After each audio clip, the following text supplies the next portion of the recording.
There's an old rusty wagon that's left the road away, the one the family rode in back in the good old days, when people loved their neighbor, everybody was so free, and riding in the brand new wagon was something to see.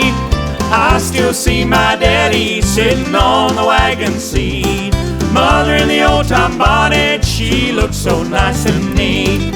Children all in the wagon, grandpa and grandma too. Well, we used to go to church on Sunday when the wagon was new.